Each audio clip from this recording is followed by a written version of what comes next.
Shalom and welcome to another edition of our Daily Bread on Messianic Torah. And this week's parashat is the 12th parashat and final parashat of the book of Vayechi, and also called Genesis, and it's called Vayechi, which means "and he lived." And this week's parashat starts back in Vayechi, or Genesis 47:28 through 50:26, with the Haftorah in Aleph Melech, or 1 Kings 2:1 through 2:12. My message for 2017-18 is called After Death. And in this week's parasha, we get to this, it carries right over from last week's parasha, where we talked about what it meant to be a son, and that the son was the builder of the Father's name. He was the continuation of life and carrying on the will of the Father. Now we're getting to Yaakov going to die. And this is a really specific part, which is after death. What is this time? What is the significance of after death? You've lived your life, you've raised your kids, you've tried to teach them what's right, you've tried to guide them along the way, the blessing of time that you had together to where you could make an impact and you could influence them. Now you're going, away. And what's going to happen? And this is a common story and theme in the scriptures, because we have like Moshe, what happened when he went up the mountain, the people made the golden calf, right? And, you have this situation where the presence of Elohim, or God, is dwelling among the people, and then times when he's gone away, we have things like the second song of Moshe, which very similar to this, when Yaakov says, I'm going to tell you what's going to happen to you in the latter days. A lot of these things are not positive. They're positive for like Yosef and stuff, but for a lot of people, it's not a very good thing. And this is similar to the second song of Moshe, where Moshe getting ready to die and doesn't just say like, oh, it's been great, you've been wonderful, and boy, I tell you, when you go into the land, it's going to be just, butterflies and blessings. It's quite a different story. It's like, well, you're going to go, you've been wicked since the day I knew you, or rebellious since the day I knew you. You're going to go into the promised land, and you're going to go into idolatry and all this. And that's a very difficult thing, because there's this situation where you're dealing with your, this presence, this strong presence that's having an impact on you. And the perfect example of this is your father, right? Your father is, as we can see here with Yaakov, is there to guide you and to teach you and to correct you and to get you as set as possible before they die. And most of us will have to deal with this situation of our father dying. Sadly, I'm dealing with this situation right now as my father's in hospice. And, he has been a very powerful person in my life, and really an important person to me, growing up through a lot of difficulties. And, when I think there's this thing where you have both sides. You have the father who's looking at his children and thinking, I'm not going to be there anymore for them, right? Anybody who has children, you'll know that every moment of their life, hopefully depending on if you've taken your role serious as a father or not, but how many hundreds of thousands of times have you worried about your kids? When they bonk their head, and you're thinking, are they okay? Do they got brain damage? Do we need to take them to the hospital? Or they get sick when they're young, or they go through all these different things, and you're constantly teaching them. Don't run on the concrete. If your foot catches, you're gonna smack your face on the hard concrete, or they're in sports, or they're jumping on the trampoline, and you're worried they're gonna land on the edge and break their leg or something. Like, you're constantly worrying about their safety and everything, even in subtler ways, like how are they getting good grades? Are they going to be successful? Are they going to be able to provide for themselves and their family? Are they smart? Or are they prepared for the world? There's so many things that you think about when you're caring for children. Do they have good nutrition? Are they developing properly? How's their eyesight? Do they need braces? It doesn't matter. Like, every concern that they are totally clueless about, for the most part, you've been taking care of them since they were a baby, since they had a poopy diaper, and you had to change it and make sure that they were okay, even before they were even really aware of what they needed for themselves. You were providing food for them and shelter and all of these different things. So you have all that wrapped up into the situation that you've been doing now your whole life, caring for that person. And now, if you're ready and you know that you're going to die, some people, it happens suddenly, some people know in advance. Well, this is a really tough thing for them to deal with. And then on the other side, you have the kids who've always had that help and that sense of security, and that having that person out there for them who was looking over them and making sure they were okay. And if you ever needed anything, even if you're an adult and you have an older parent, now you've gone off and started your own life, but you always felt like, how many times have kids gone back as adults and needed something, needed advice, or needed money, or they got themselves into a tough situation, they could always count on their parents. And so that's a very difficult thing to go through on both sides when you deal with this. Now, because you're going to this point, which is after death, and I think this is an important piece. The first thing that I'll talk about is called the true measure. And the true measure is what happens when that person's not around. Like, there's a vulnerability there in life, and that could be anything. That could be your spouse passing away or something. Like, there's all these things that kind of fit the same category, which is then you get the true measure. It even includes a boss, right? It includes down to, do you do a good job just when, like most people, if they've ever worked in a space and then let's say the higher ups come through, right? You get the dog and pony show, or the district supervisor comes through and you're a manager. Everybody's on their toes. Everybody's trying to make sure everything's perfect, right? But how does it operate? It's like the show Undercover Boss. How does it operate every day? Because that's the reality. That's the truth, right? That's that true measure. When that person, when the CEO of the company is sitting there folding boxes alongside the employee and sees how they actually work every day without anyone knowing that they're being watched. When they can see how they treat the customers. Maybe they're rude to the customer or whatever. But if the president of the company was standing there, they certainly would be more than friendly to the customer. But what's happening every day? That's a true measure. And some people are forced to deal with this, right? After a difficult situation like this. After that large influence, that powerful influence is removed. How will you be? And this is a moment of truth. Are you going to bring honor to your father when they're dead?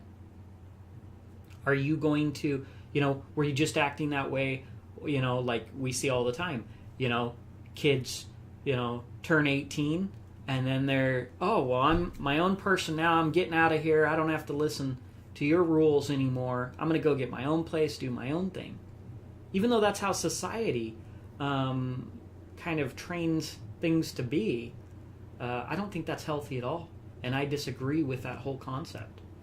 I think that if you're trying to, there's a point of independence and a point of learning to establish yourself in your own life, sure. But if the attitude is, I can't wait to get away from my father, to me that's just sad. If I can't wait to get away from the authority of my father, I feel like that, then you failed for 18 years. right? Can you imagine Messiah being that way? Oh, I'm so glad I'm down here on the earth. Can't wait to do my own thing. So tired of doing that. Can you imagine the priest saying, oh my gosh, so glad it's my day off. I'm so sick of doing these things for God. But there's a lot of people like that. It goes to what I was saying about the earlier. I was talking about the restraints. You can see it with looting. What happens when there's a natural disaster, right? And then you see all these people looting the store. There's a water all over the ground, and there's obviously no cops going to be around. And so these people now, once they see that there isn't a restraint, right? All of a sudden they're going to go in, they're breaking windows, they're stealing things. Well, those are the same people who before were orderly and all that. Because their true nature comes out, right? When they think there's no more restraint, then they're going to do what they want to do. When Moshe went up to the mountain, then the children of Israel wickedly built a golden calf. But that's the same way they were before when Moshe was there. They might have acted differently, but in their heart, their true desire was to go after idolatry, right? And they were only being restrained by these things. So if that's your relationship, that's a sad relationship, right? That's the rebellious son who just can't wait to get away from the authority of their father. They don't want to do their father's will, right? Messiah said, not my will, but thy will. The opposite of that would be not thy will, but my will, right? That's the rebellious kid who can't wait to go do things the way they want to do them. Whereas the kid that is the loving kid wants to honor their father. And that's their delight, just as King David says, your law, your Torah is my delight, and in it do I meditate day and night, right? That's not someone that's forced to do it. So a lot of times you see this in religion, is you see this, it's this argument. Oh, is the law still valid? Are we under the law? Or is that done away with? Well, if you're even having that argument, your heart's not towards God. You see? Because God's given us a commandment. You shall not murder, you shall not steal, right? Don't lie, bear false witness, right? Are these good things or bad things? Because at a certain point you have to make a decision. Well, I think these are good things. So even if I didn't have to follow the commandments, I still think it's good not to murder and not to steal and not to lie, right? God gave us good gifts. The Torah and the commandments are good gifts. So if you're arguing about how you can get out of them and then you twist the scriptures to make it look like you don't have to keep them, it's just because you never wanted to keep them anyway. You're just the looter, right? That's the parable of the wheat and the tares.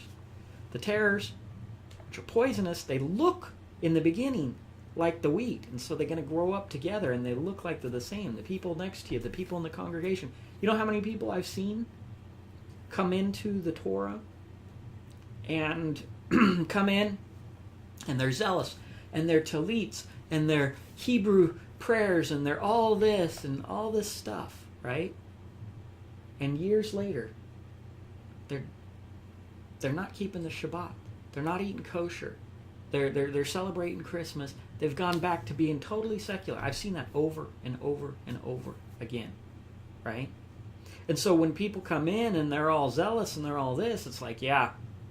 But if you just zoom out and see the bigger picture, this person who's arguing with everybody about what's right and shoving it in their face holier than thou, they're not even going to be around in a handful of years. And when you've seen that and you've been around for a while, then it changes the way you look at people. And then there's other people, the default sometimes takes us backwards. That's why backsliding Israel, right? Backsliding Israel is a thing. It's because that's what ends up happening. You have righteous generation, and then they start to slide back to wickedness, and then you got to have a prophet, or you got to have somebody strong character come out there, and then even out of the ones when there's a strong presence and a strong character watching over you, just like a father figure, just like a shepherd, right? Keeping the sheep together. The goal is for the sheep to stay together without the shepherd, right? Not to just go all crazy because there's no shepherd there to tell him, hey, stay over here. There's wolves over there. You got to keep on the lookout, all that. How long are you going to stay in a situation where you need somebody else to restrain you from wicked desires? Do you need the Torah to do that for you? Right? Or will you make an actual decision in your mind to say, I'm going to be a good and righteous person? Not because I'm trying to avoid punishment, although I do believe you will be punished if you're not doing that. But that's easy. If someone's like, hey, do this, or I'm going to hit you with a lightning bolt, God could do that. But that obedience is worth very little, right? That's just fear. That's still just self-desire. That doesn't mean you're doing it because you believe in God, or you believe in His authority, or you believe His words are good and true, or you believe He's your Father, and that He would only tell things that were good for you. Like, none of that has to apply. You can just say, well, I'm trying to avoid the lightning bolt. So okay, I'll do it. But you know what? If I knew there was no lightning bolt, boy, I'd be all over. There's people like that. You have to decide how convicted you are. Are you doing what's right when nobody's watching? That's why I like that example of undercover boss, because when the CEO of the company's standing there and folding boxes next to you, or making pizzas next to you, and sees how you treat the customers and what you do and how you talk about people, like, that's the truth, right? That's the reality. That's the unadulterated truth. Now, when they roll through and it's, oh, well, the president's going to be in our store today and everybody's perfect and their uniforms are perfect and they're smiling at every customer and all that, that's not reality, right? And this is what happened with Mashiach, with the Pharisees. They had this great outward appearance and, oh, we're righteous, we're doing all that. But that wasn't the reality, And the reality's what matters, right? What's really happening, that's the true measure. So we see this in this story of Joseph's brethren, right? When they threw him in the pit, they didn't care. They weren't thinking about how that would hurt their father or if that would be their father's will. They were doing their own will, not the will of their father. Now all of a sudden we get in another situation where Joseph is the most powerful person in Mitzrayim, other than Paro. And also, they're starving and need food, which he has. Here's another thing he has over them. And they come down, and, they're all like, oh, wow, okay. But the question is, are they really changed? Are they really better people doing the will of their father now? Right? And he put them through tests, and we saw that with Benjamin, when Yehuda was willing to give up himself before hurting his father with having to go tell him that something bad happened to his son, who he loves, right? They weren't doing that originally with Yosef, but now it's showing that they changed. But an interesting thing happens here. When their father dies, they send a servant to go tell him that Yaakov wants, Joseph's father wants him to forgive his brethren, because they were afraid that after the father died, that maybe Joseph was then going to come and punish him. And this way of thinking comes because that's the way they were, right? They were kind of doing things, that they wanted to serve their own needs with disregarding their father. And now they were doing some things because they didn't want to harm their father. That's mid-level. Then the highest level is to really be that kind of person, the true measure, where is it about whether your father is here or there, or is it about also doing the right thing? Why would you be trying to harm your brother, right? You're angry with him without cause, right? That's murdering. That's Cain. These are bad things, okay? So the question is, would you do that? Wouldn't you give of yourself to save your brother, even if your father wasn't alive? Right? Because the way they're thinking is, oh, he's going to change when our father dies. Because that's the kind of people they were. But that's not the way Yaakov was. Yaakov didn't I don't think that, or I mean Yosef, I don't think the servant mattered one bit. I don't think he was going to go harm his brothers because he never did that before. Where did he ever harm his brothers, right? Where, and fulfill his own personal desires. That's how they were, but that's not how he was. And it didn't matter if his father was there checking on him or not there. Yosef was still going to do what was right and good. The problem wasn't with Yosef. The problem was with his brothers. The brothers were the ones that, as they were out there with their father away, not being able to see what they were doing to Yosef, that they did this wickedness to Yosef, right? So that's their mindset.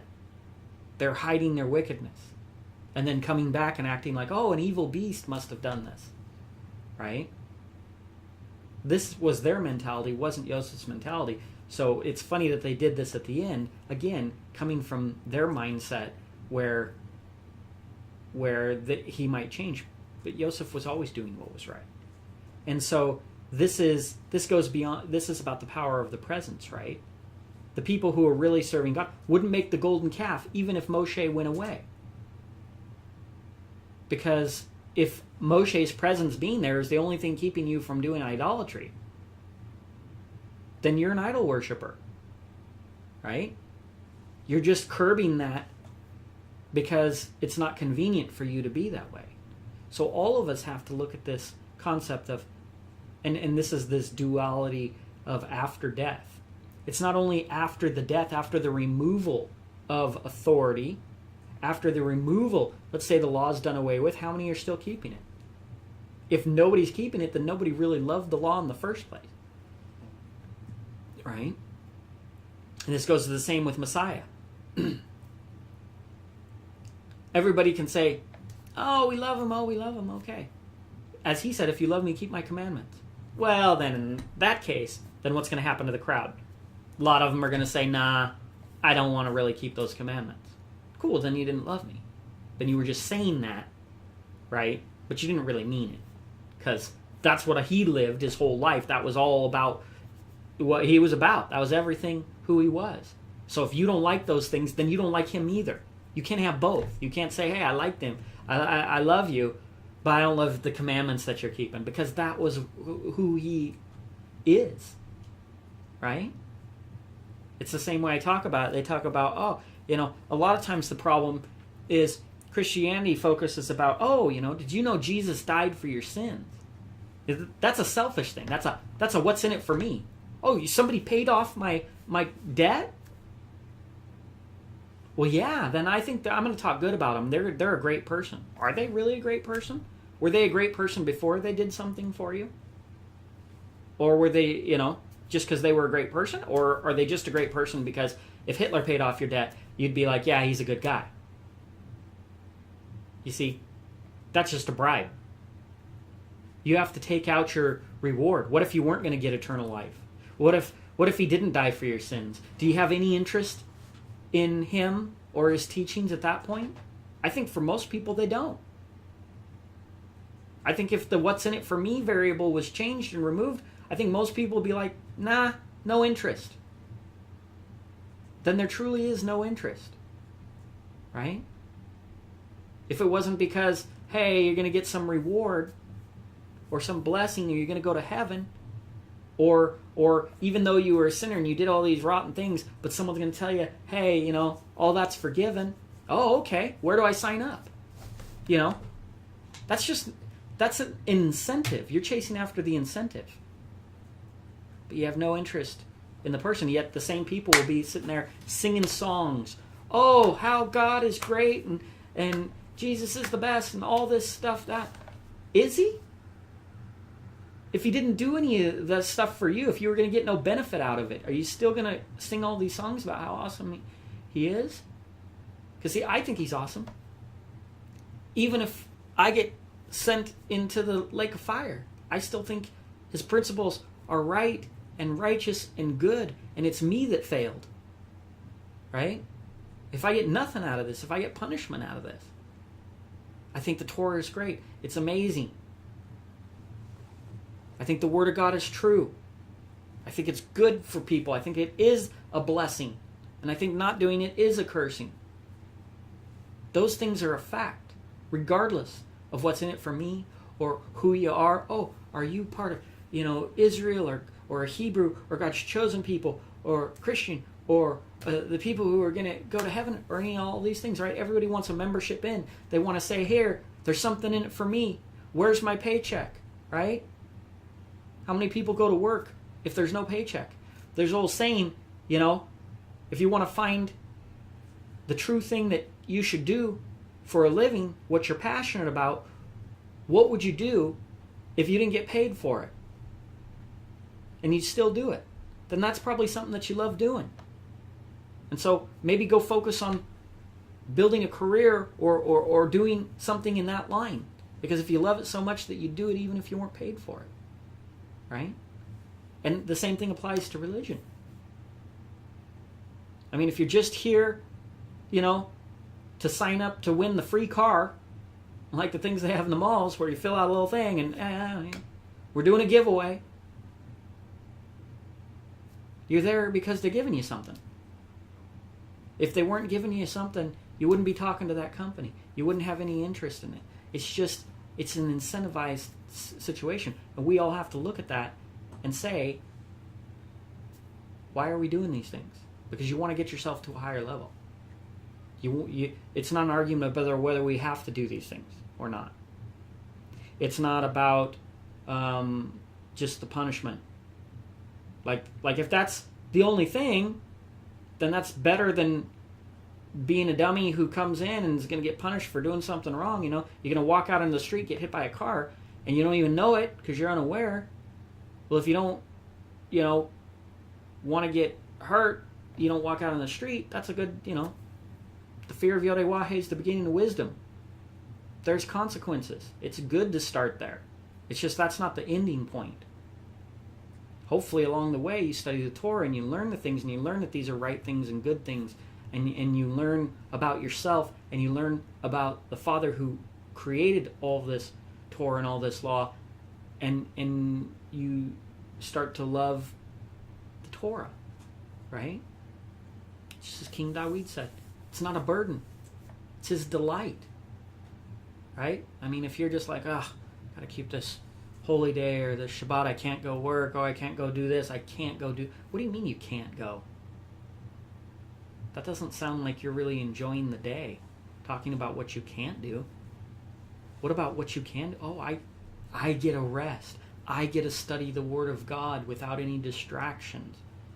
I get to spend time with my friends and family talking about the Word of God, a thing that is so important to us, and I finally get to put the cares of the world, the worries of all this stuff behind for a minute and just focus on things that really matter. That sounds awesome to me. That sounds like a blessing to me. I don't know that that's a cant conversation. It's all about our mindset. So we're going to see this other piece where we have Ephraim and Manasseh in this week's parasha. And, he goes to bless them, and he gives the bigger blessing to Ephraim, who's not the firstborn, and puts Ephraim over Manasseh. And Joseph is like, no, not so, my father. And he's like, yeah, this is how it's going to play out. And this is an important lesson that we can learn here, is because, just like I said earlier, the person who's up there, the pastor, preacher, rabbi who's up there, leasing the building and just telling everyone what they can believe and giving titles of who's allowed to give a message and who's in the band and they're the big shot and the big deal, that they made themselves the big shot and the big deal. No, I built a website and I've got this and I've got that. And it's all this Pharisee type stuff, like giving yourself and establishing yourself as all this and that. But the fact is you haven't looked further out and to see, how's that going to play out for that person? They built themselves up and built all this stuff and this fake respect and all this. But we're commanded not to be a respecter of persons. So to me, that person who's up in front and who's reading in Hebrew and unrolling the scroll. None of that stuff means anything to me. They're not a better person than somebody else or me or any other thing. That person a year from now may not even be keeping the Torah. I've seen it. I've watched leaders and pastors, and you just look at them, and years later, they ain't doing Torah at all. How'd you go from everyone better listen to my words, and I get to decide who does what, and who's right and who's wrong, and all of that, and getting the admiration of men, and all of that. And then you seeing them, it's sad, but actually that's the norm. I've seen more people who then turned away and aren't doing any of that stuff than I have the people who stuck around and actually stayed righteous or even advanced and grew in righteousness and all this and that. So don't be fooled. And that's what we're told, the wheat and the tares, right? Because for some people, it's a fad. It's a part of their life that's coming and going. Maybe they haven't made a real commitment. Maybe they sound really great. But those people are going to come and go. And or there's other people that, because it's a presence in their life right now, but then just like Moshe going up the mountain, there's going to come a point when, you know what, they decide they don't like their wife anymore. And, we've seen this, sadly, too many times in the Messianic community. Then they're going off and they're going to go, well, I'm going to go with this other girl. And, oh, yeah, by the way, they're not keeping the Shabbat anymore. They're not really Messianic. And it's like, wait a minute. What about the websites? What about the oives? What about the messages and all this and that? And it's an important message for people who follow these people to understand. You got to build your own foundation. You got to make your own feet sure on the path. Because if you're attaching yourself to somebody else and you're counting on them to get you there, just like the coach, right? There comes a point when it's great that the coach got you at halftime, you were behind, and they revved you up, and they got you to go play better than you've ever played before and all of that. What happens when you don't have a coach? Now you're dependent on that coach, that you can't win from behind without someone coming and motivating you. You better figure out real quick how to be your own source of motivation, because if you could press your own buttons, you'd have gone in, you'd never be behind in the first place. It's the same with Torah study. You got to be able to do your own Torah study. Don't tell me about this awesome DVD that you bought or this video you saw on YouTube. Who cares? What's your video? What do you have to say? What did you study? Those are the things that matter, right? Because those other people, they can come and go. You got to be responsible for yourself. And this goes back to this thing, right? That, your kids, when you're passing on, what have you left behind? When your influence is no longer there, that's the true measure of how you did. As a parent, it says, you'll know a tree by its fruit. The fruit, the peri, right? In Hebrew, this is a model of the children, right? So look at the children, and you'll see how you did as a parent. And I know a lot of people are going to argue with that and disagree with that, because they're going to go, oh, wow. Because maybe they got a kid who goes off, is totally rebellious and does this and that. And they don't want to accept responsibility for that. I can tell you, kids are different. I got 8 kids. They don't all come out the same. They don't all have the same personalities, even though they're under the same house. There's all these differences, and some could be very difficult. But you're still responsible. That's what responsibility means. And that's the tough thing as a parent. When you have a tough kid, you think, oh, what could I have done differently? How am I failing to get through to this kid? It could be very difficult. But that is your responsibility. You're their parent. And God gave you that kid. Whether that kid's difficult or not. It's like special needs kids. Oh my gosh. So difficult. When, for people who have special needs kids, their kid's autistic or retarded or has some medical or some kind of health problems, it doesn't go away. And you have to deal with it every day. And my heart just feels for those people because it takes so much love to keep going when things aren't going to get better, and to love that kid and to do all this, right? Those are very, those are super parents. I can tell you right now, those are super parents. You think, oh wow, you think you're a good parent. I'm going to tell you that the parents who have to deal with those type of issues, it takes so much more. You got to give credit where credit is due. That is a very difficult journey, and the people who do it are doing an amazing job. So you got to understand, you got to take responsibility for your kids. If you had a hands-off approach, if you sent them out to the public schools and you hardly see them 1 hour a day when they get home and you're home from work, and I saw this, what was it? I saw it on a show the other day. They come out and they said, oh yeah, and it was actually the person had done a lot of good in the community, and he was working 2-3 jobs at a time, taking care of his family, and the wife was working, and the kids talked about their grandfather and said how much they loved him.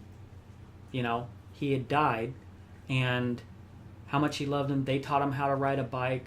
He said because Dad was busy working, and then Dad comes out and says, "Yep, it's family first." And I'm thinking, I get it. It's tough. You do have to go out there and you work. If you're lazy and you can't provide for your family, then that's a problem. But I also know that the type of work that you do and what you do and how you do it also affects your family, and you have to take that into account. A lot of people, it's easy with 2 incomes because mom's going to work and dad's going to work. Who's taking care of the kids? The kids being raised by their classmates and society and teachers. None of them care about that kid like the parent. So if they say, well, yeah, but we're trying to give our kids a good life, so we send them away, and they're out at school for 2/3 of their day. I'm out at work. She's out at work. Husband's not with the wife. Wife's not with the husband. Wife's not with the kids. Kids not with their mom. Kids not with their dad. And then you come together and think you're going to have a family life in 1 hour a day before bedtime? That's not family first. I'm sorry, but I have to call BS on that. Family first doesn't look like that. I can tell you work first, right? That's what that is, because that's where you're spending all your time, right? It's like people saying, oh, I love God. God's the most important thing to me. And then to do like 1 hour Bible study a week. No, I could tell you right now, your favorite TV show, you watching 3 hours of Netflix a week of your favorite TV show, and you're doing 1 hour of Bible study. So you can't say that God's the most important, because if you didn't say a word, and we just scrolled out your time map and said, hey, here's where you're spending your time, I can start to rank things that are most important to you. And it's a hard pill for people to swallow. And people don't want to argue with it. I saw a post on Facebook today. It was something about people getting offended. And I said, people get offended when you say something that implicates them, that challenges them. Then they get offended. They don't want to believe it, because they just don't want to look in the mirror. You're not offending them. Their own inner truth is offending them, right?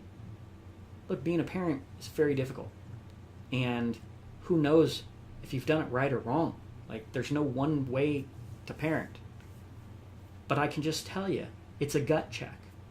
You may have to suffer if you go on one income and the husband's the only one making the income, so that the wife can be at home taking care of the kids, right? That's harder.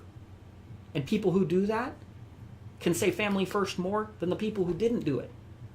Because the proof is, they didn't say words, they put their actions, and they were willing to suffer in order to be there when their kids are learning to read, or be there when their kids are learning important life lessons instead of letting a stranger teach them everything about life. And then you wonder why at 18 they can't wait to get away from you, because they don't know you. Because you weren't there. You weren't their main influence. Right? I mean, when I see these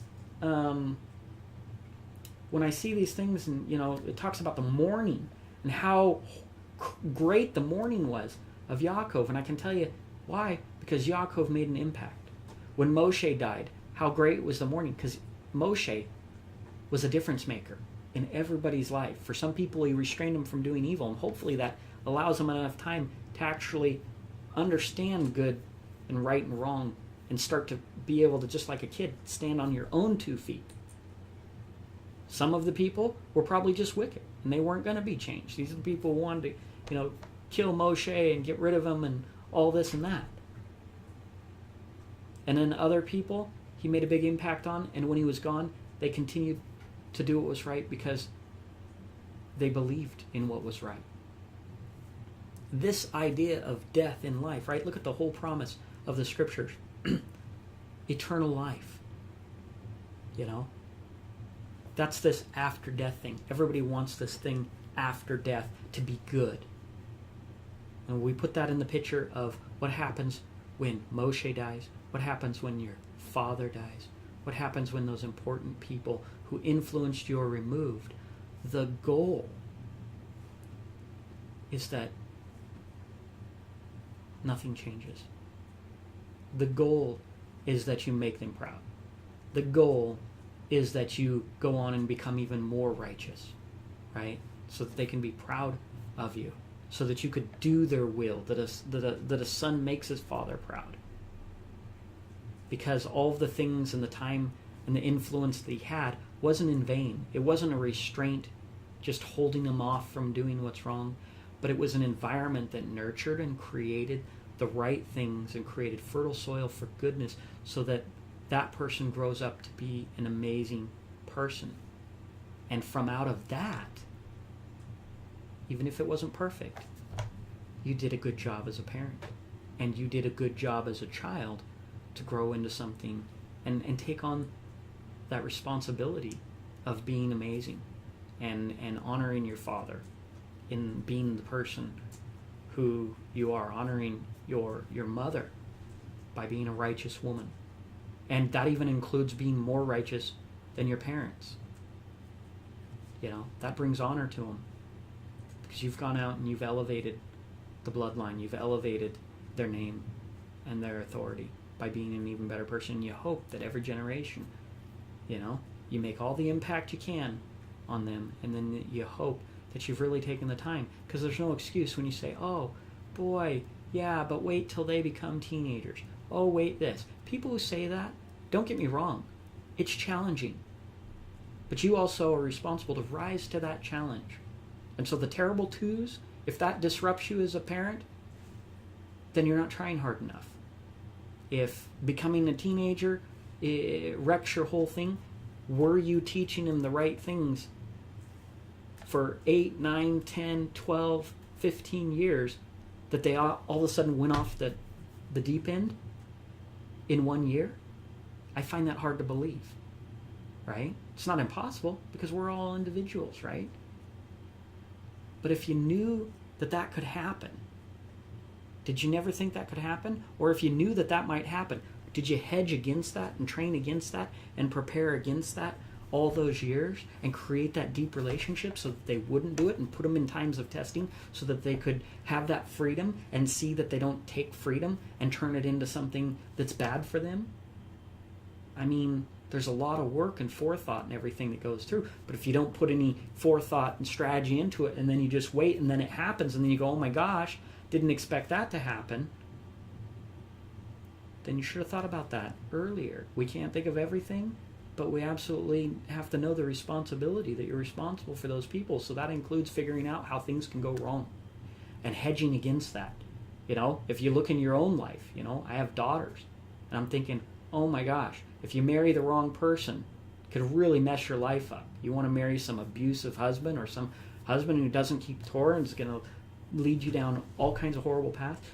I've been talking to them since they were little girls about the importance of picking the right husband and the importance of understanding that it's not just, you're not getting married because of feelings, because people then can change. And what happens, and running them through scenarios, what happens if all of a sudden, your husband doesn't want to keep the Torah or starts doing wickedness? Like, we're having those conversations because I'm preparing them to make those decisions and to know in advance what's important and what they're looking for, so that hopefully when it comes time, and that it's okay just because you like somebody but maybe they're not the right person, then maybe it's not going to be a good fit for marriage.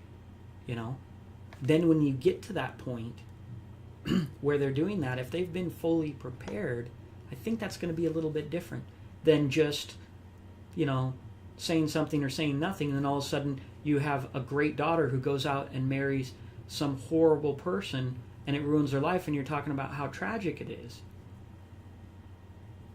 But you should have thought about that when they were 3 years old, and when they were 5 years old, and when they were 6 years old, and trained them along the way, preparing them for those potential downfalls and what to look for and what not to look for. Hey, how long should you court somebody and get to know them? Have you had arguments? Do you know what they're going to be like? What if they drink alcohol and all of a sudden they start to become a different person? Have you gone through that situation? Like, these are things that you prepare and that so that, I can see that I probably want to be in some of these different scenarios and arguments and stuff with my potential husband, so I can see what that looks like. How does it, what's the true nature of that person? Right? It's like we talked about before, the wheat and the tares. If you know that there's tares out there, then you know you might be fooled by people's outward righteousness. If you've seen that people can come in and act like it's awesome and they're this zealous person for Torah, and then know that a year later they could totally not be doing that. And if, by the way, you're married to them, now they're going to ruin your kids and mess you up because they're not going to keep the Torah, and what could that do? Then you'll be that much more cautious in the way that you look and the way that you have those discussions about why do you keep the Torah, with your potential husband, and when did you find it, and are you just doing it because your parents always done that, or that's all you've ever known, or you've come to it? These are important things, right? These are deep things. If you want a good life, you have to live a deep life. You have to think, you have to work hard. You can't be shallow, because taking a very shallow approach to things will get you some bad results. So this is all let in, just even with King Dawid right here, we see in the Haftorah. He's giving him advice of what to do after he's dead, even with his enemies. This is the treasure. Your kids, they're this treasure where you're constantly building up that treasure for when you're gone.